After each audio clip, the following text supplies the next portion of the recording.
नमस्कार विद्यार्थियों। भारतीय शासन और राज्य व्यवस्था के अंतर्गत आज हम भारतीय राजनीति में जो नेतृत्व की भूमिका है उसके बारे में हम अध्ययन करेंगे। भारतीय राजनीति हो या अन्य देशों की शासन व्यवस्था हो, नेतृत्व की भूमिका अपना एक महत्वपूर्ण स्थान रखती है। कोई भी राजनीतिक दल हो, जो चुनाव होते हैं, राजनीतिक दलों के आधार पर हम देखते चुनाव नहीं होते, बल्कि राजनीतिक दलों का नेतृत्व किसके हाथों में है उसके आधार पर चुनाव एक महत्वपूर्ण कारण बनते हैं। न सिर्फ भारत के अंतर्गत बल्कि दुनिया के अंतर्गत भी यदि हम देखें, जैसे वर्तमान समय में अभी अमेरिका के अंतर्गत राष्ट्रपति चुनाव हुए थे, तो राष्ट्रपति चुनाव कोई डेमोक्रेटिक या रिपब्लिक दल के आधार पर नहीं बल्कि डोनाल्ड ट्रंप और बाइडेन के बीच में हुए। ये हम कह सकते हैं कि नेतृत्व किसके हाथों में सौंपना चाहती है, ये किसी न किसी व्यक्तित्व पर निर्धारित होता है, किसी राजनीतिक दल पर निर्धारित नहीं होता। भारत के अंतर्गत भी जो नेतृत्व की भूमिका है, उसके अंतर्गत जो प्रधानमंत्री का नेतृत्व है, उसके इर्द गिर्द शासन की व्यवस्थाएं, चुनाव प्रक्रिया, स्थिति बहुत कुछ निर्भर करती है। नेतृत्व के अंतर्गत यदि इसकी परिभाषा देखें, जैसे मुरे ने ये कहा है, नेतृत्व एक ऐसी योग्यता है जो व्यक्तियों को नेता द्वारा अपेक्षित विधि के अनुसार कार्य करने के लिए प्रेरित करती है। नेतृत्व लोगों को उनकी इच्छा के अनुसार कार्य करने के लिए प्रेरित करती है। नेतृत्व के अंतर्गत लोग उस नेतृत्व के अनुसार चलने के लिए स्वेच्छा से तैयार हो जाते हैं। नेतृत्व इस तरह से उनको दिशा निर्देश देता है, नियंत्रण करता है, उनका पथ प्रदर्शन करता है कि लोग उस रास्ते पर स्वतः ही चलने के लिए अग्रसर होते हैं। भारतीय राजनीति के अंतर्गत भी यदि देखा जाए तो नेतृत्व की अपनी एक महत्वपूर्ण भूमिका रही है। अनेक चमत्कारिक नेतृत्व भी हमारी शीर्ष राजनीति के अंतर्गत जहां रहे हैं, वहीं कुछ कम चमत्कारिक नेतृत्व भी रहे हैं। लेकिन किसी भी नेतृत्व की तुलना किसी दूसरे नेतृत्व के साथ करना सही नहीं होगा, क्योंकि हर एक का अपना एक व्यक्तित्व है, अपनी सफलताएं हैं, अपनी असफलताएं हैं। तो भारतीय राजनीति के अंतर्गत नेतृत्व यानी कि प्रधानमंत्री जो पूरे देश का नेतृत्व करता है, उसकी क्या भूमिका रही है, किस प्रकार का नेतृत्व रहा है, उसके संदर्भ में आज हम देखेंगे। सबसे पहले पंडित जवाहरलाल नेहरू प्रथम तीन जो आम चुनाव थे, 3 लोकसभा चुनाव थे, उसमें जवाहरलाल नेहरू का जो नेतृत्व था वो निर्विवाद नेतृत्व था। उनकी तुलना में अन्य कोई नेतृत्व नहीं था और उन्होंने उस समय भारत की राजनीति के अंतर्गत एक कुशल नेतृत्व प्रदान किया। भारत को अनेक प्रकार की समस्याओं से ग्रस्त था, उन समस्याओं को उबारने में अपनी सक्षम भूमिका उन्होंने निभाई थी। उनका चमत्कारिक नेतृत्व के कारण ही कांग्रेस को प्रथम 3 आम चुनाव में स्पष्ट बहुमत प्राप्त होता रहा था और नेहरू की स्थिति, जवाहरलाल नेहरू का जो चमत्कारिक नेतृत्व था, उसी के आधार पर वोट भी मांगे जाते थे कि जवाहरलाल नेहरू को वोट देकर कांग्रेस के हाथ मजबूत करो, नेहरू को वोट देकर, इस तरह के चुनावी नारों के आधार पर, यानी कि जो चुनाव होते थे वो भी किसी न किसी व्यक्तित्व पर आधारित थे। लेकिन इसके चमत्कारिक नेतृत्व में थोड़ा सा कह सकते हैं परिवर्तन तब हुआ जब 1962 के अंतर्गत भारत की हार चीन के हाथों हुई थी। उस समय जो कुशल नेतृत्व के द्वारा एक स्थिति प्रदान करनी चाहिए या दूरदर्शिता का परिचय देना चाहिए था, उस समय थोड़ा सा उसमें कमी नजर आई थी। लेकिन फिर भी भारतीय राजनीति के अंतर्गत प्रथम 3 आम चुनाव में जवाहरलाल नेहरू का जो व्यक्तित्व था वो एक कुशल नेतृत्व के रूप में था और ये कुशल नेतृत्व भारतीय लोकतंत्र को मजबूत आधार दिलाने में जहां उन्होंने अपनी सक्षम भूमिका निभाई, वहीं अंतर्राष्ट्रीय राजनीति के अंतर्गत भी भारत का एक महत्वपूर्ण स्थान दिलाने में भी उन्होंने अपनी एक महत्वपूर्ण भूमिका निभाई और जो चुनाव होते थे उसके अंतर्गत भी जो व्यक्तित्व के अंतर्गत यानी कि नेतृत्व के अंतर्गत उसके इर्द गिर्द यानी कि जवाहरलाल नेहरू के इर्द गिर्द ही वो चुनाव हुए। नेक्स्ट, जवाहरलाल नेहरू के बाद जो देश का नेतृत्व संभाला लाल बहादुर शास्त्री ने। जवाहरलाल नेहरू के उत्तराधिकारी हम कह सकते हैं।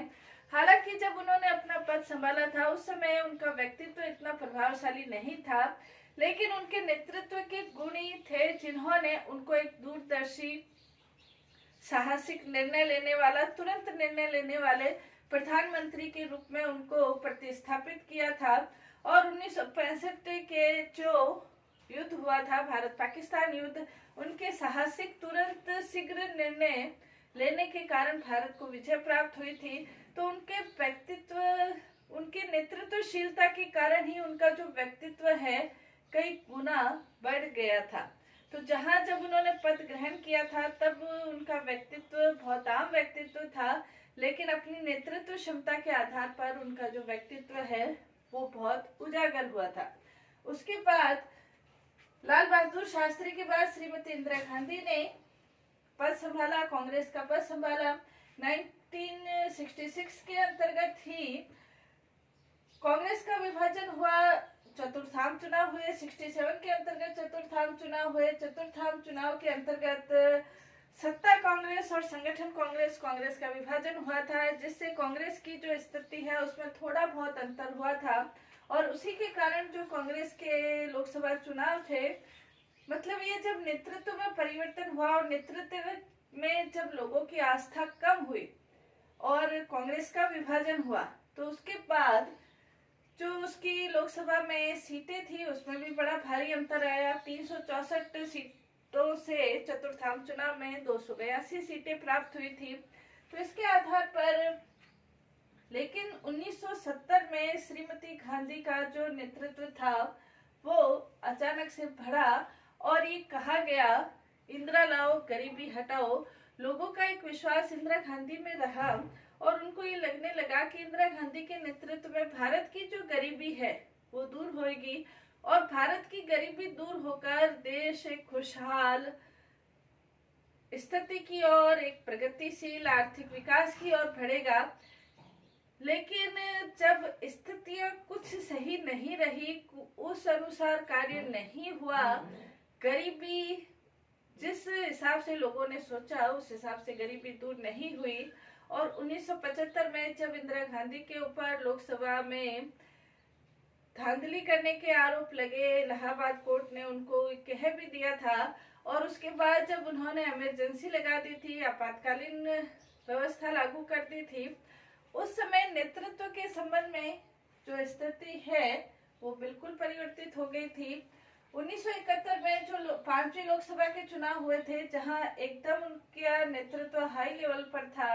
1977 के जो चुनाव हुए थे उसके अंतर्गत जो स्थिति थी वो थोड़ी कम हुई और उसी के कारण नेतृत्व में भी लोगों का विश्वास कम हुआ। और पहली बार केंद्र के अंतर्गत 1977 में जनता पार्टी के घटक दलों के साथ नेतृत्व परिवर्तन हुआ और मोरारजी देसाई को प्रधानमंत्री बनाया गया। यानी कि ये जो चुनाव थे, ये चुनाव भी पूर्ण रूप से नेतृत्व पर आधारित थे। एक तरफ जयप्रकाश नारायण के नेतृत्व के अंतर्गत जो गठित जनता पार्टी का दल था, दूसरी तरफ इंदिरा गांधी का दल था और उसी के साथ जो चुनाव हुए तो जनता का जो नेतृत्व में उनका विश्वास था वो जनता पार्टी की तरफ रहा। और केंद्र में पहली बार मोरारजी देसाई के नेतृत्व में जनता पार्टी की सरकार का गठन हुआ था। लेकिन जो इच्छा लोगों की थी या जो आकांक्षाएं थी, अपेक्षाएं थी, उसके अनुरूप जनता पार्टी की सरकार खरी नहीं उतरी और उसी के कारण थोड़े ही समय बाद आपसी खींचतान, गुटबाजी, इसमें जनता की परवाह नहीं करते हुए नेतृत्व अपने ही उसमें गुटबंदी में उलझ कर रह गया और उसका परिणाम ये हुआ कि मोरारजी देसाई को प्रधानमंत्री पद से, नेतृत्व से त्याग पत्र देना पड़ा। और उसके बाद चौधरी चरण सिंह प्रधानमंत्री बने। 1978 में कांग्रेस का फिर विभाजन हुआ, सत्ता कांग्रेस और इंदिरा कांग्रेस। एक तरफ सत्ता कांग्रेस का विभाजन हुआ, एक तरफ रेडी कांग्रेस थी और एक तरफ इंदिरा कांग्रेस। रेडी कांग्रेस का कोई आधार नहीं था, पूरा जो नेतृत्व था कांग्रेस का। अब इंदिरा गांधी पूरी सर्वमान्य नेता बन गई थी। और उसके बाद जब लोकसभा के अंतर्गत नेतृत्व के संबंध में लोगों का विश्वास हिलने लगा और उस अनुसार जब सरकार नहीं चली तो वापस से देश को मध्यावधि चुनाव झेलने पड़े। सरकार अल्पमत में आ गई, सरकार गिर गई और 1980 में लोगों की आकांक्षाओं के अनुरूप वापस से लोगों ने श्रीमती गांधी को प्रचंड बहुमत देकर उनके नेतृत्व में फिर से विश्वास व्यक्त किया। और 1980 में जो 7वीं लोकसभा के चुनाव हुए उसमें प्रचंड बहुमत से वापस से इंदिरा गांधी के नेतृत्व में सरकार गठित हुई थी। निर्विवाद नेतृत्व की स्थिति प्राप्त हो गई थी। 1980 के अंतर्गत जो चुनाव हुए वो इंदिरा गांधी, चौधरी चरण सिंह, जगजीवन राम, लेकिन इसमें जो नेतृत्व की प्रभावशाली नेतृत्व जिनको प्राप्त था, नेतृत्व दे सकते थे या जिनके नेतृत्व में जनता को विश्वास था, वो श्रीमती गांधी का ही था, इंदिरा गांधी ही थी। और उन्होंने अपनी नेतृत्व क्षमता के बल पर बहुत महत्वपूर्ण निर्णय लिए। उन्हीं निर्णयों के अंतर्गत पंजाब में जो आतंकवाद की समस्या थी, उस आतंकवाद की समस्या को दूर करने के लिए ऑपरेशन ब्लू स्टार चलाया था। ऑपरेशन ब्लू स्टार के अंतर्गत स्वर्ण मंदिर में आतंकवादियों की धरपकड़ हुई थी। बहुत बड़ी संख्या में अस्त्र शस्त्र बरामद किए गए थे और उसका परिणाम इंदिरा गांधी को अपनी जान देकर चुकाना पड़ा था। उन्हीं के अंगरक्षकों ने उनकी हत्या कर दी थी, लेकिन उनके नेतृत्व क्षमता का ही परिणाम है कि उनके बाद राजीव गांधी को निर्विवाद रूप से उनको नेतृत्व की स्थिति प्राप्त हुई थी और उनको प्रधानमंत्री पद पर आसीन किया गया था। लेकिन राजीव गांधी ने भी अपनी नेतृत्व क्षमता का परिचय देते हुए लोकसभा के चुनाव करवाना आवश्यक समझा कि वास्तविक रूप से जनता उन्हें चुने तभी वो अपना पद, प्रधानमंत्री पद वास्तविक रूप में प्राप्त कर सकते हैं। 8वीं लोकसभा के जो 1984 में चुनाव हुए थे, राजीव गांधी के नेतृत्व में जनता के विश्वास के रूप में एक सहानुभूति की तो लहर थी, लेकिन राजीव गांधी के नेतृत्व में, एक युवा छवि के नेतृत्व में लोगों का विश्वास था।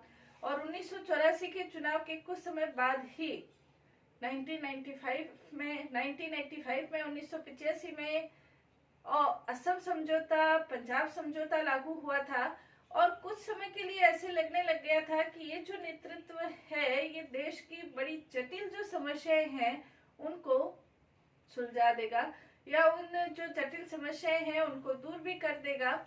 और इसी सिलसिले में उन्होंने जो पंजाब समझौता, असम समझौता किया था, उसके बाद स्थिति थोड़ी डावाडोल होने लगी। बोफोर्स कांड में प्रधानमंत्री का नाम आना, हालांकि वो आरोप साबित नहीं हुए।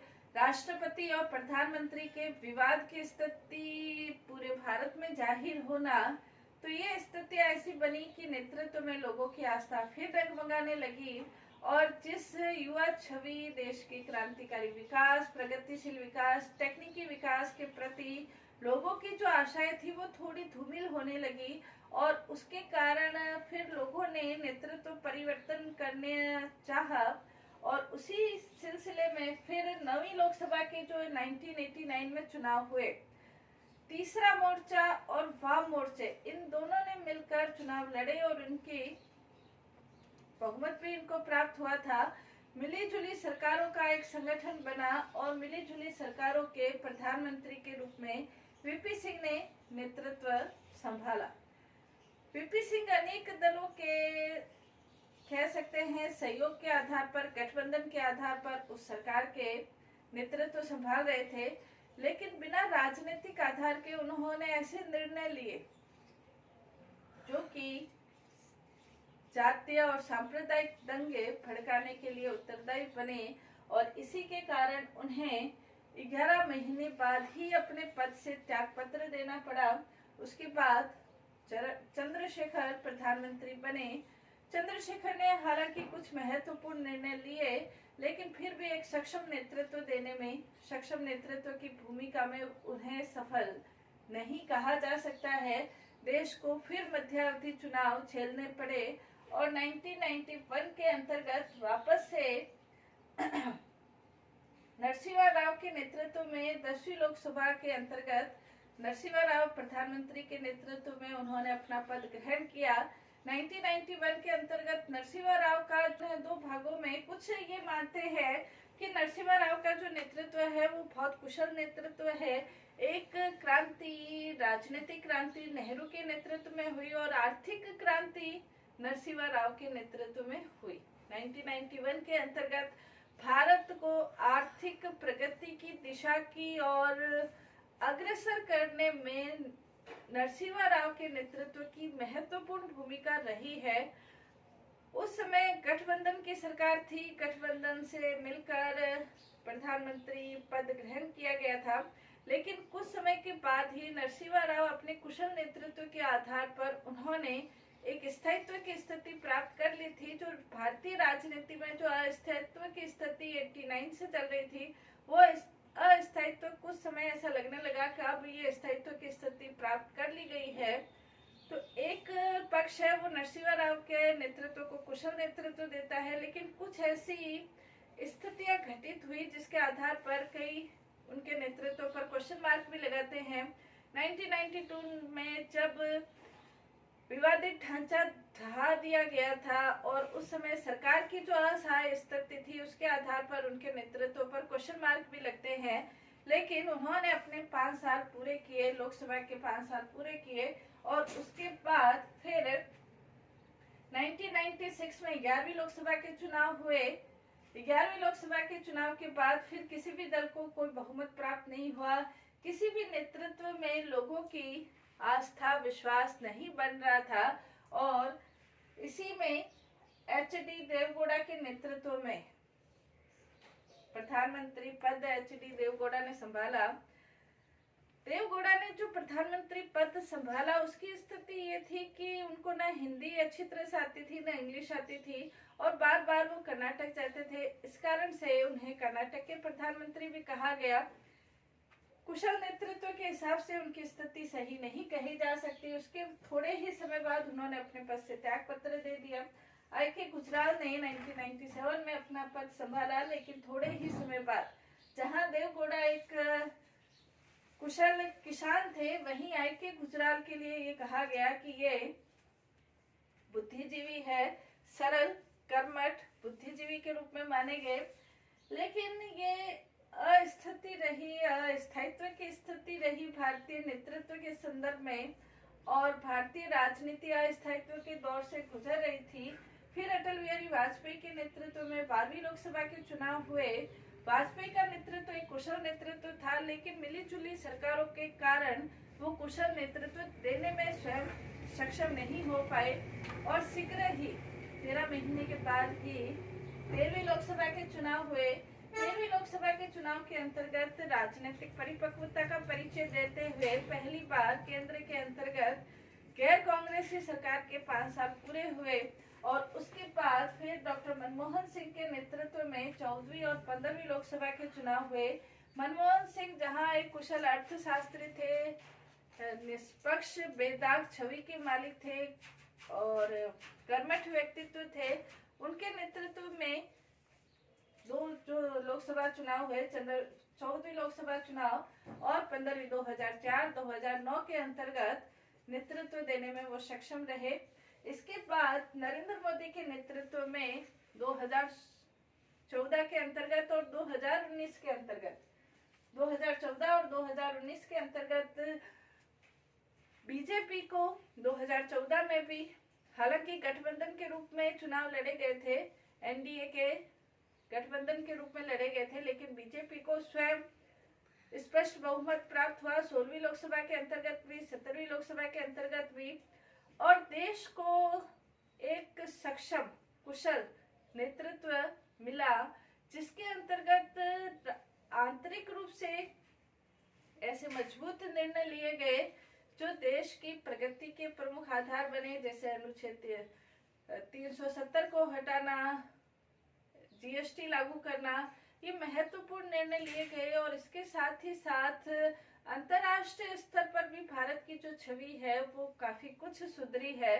अस्थायित्व की राजनीति जो चल रही थी, किसी भी दल को स्पष्ट बहुमत नहीं मिल रहा था, उसके अंतर्गत नरेंद्र मोदी के इर्द गिर्द ही सारा जो चुनाव है वो सिमट कर रह गया और उसके कारण बीजेपी को स्पष्ट बहुमत भी प्राप्त हुआ। कहने का तात्पर्य यह है कि भारतीय राजनीति के अंतर्गत जब नेतृत्व सक्षम सशक्त होता है, जैसे जवाहरलाल नेहरू और इंदिरा गांधी के समय, तब स्पष्ट बहुमत प्राप्त होता है। और जब जनता को नेतृत्व में आशा विश्वास नहीं रहता, तब त्रिशंकु लोकसभा का निर्माण होता है, जो देश के आर्थिक, राजनीतिक, सामाजिक सभी स्थितियों से, अंतर्राष्ट्रीय स्थिति से सही नहीं कहा जा सकता है। तो वर्तमान समय कुशल नेतृत्व के हाथों में भारत का शासन व्यवस्था है और ये भारत को प्रगति की ओर ले जाएगा, इसके लिए जनता आश्वस्त है। धन्यवाद।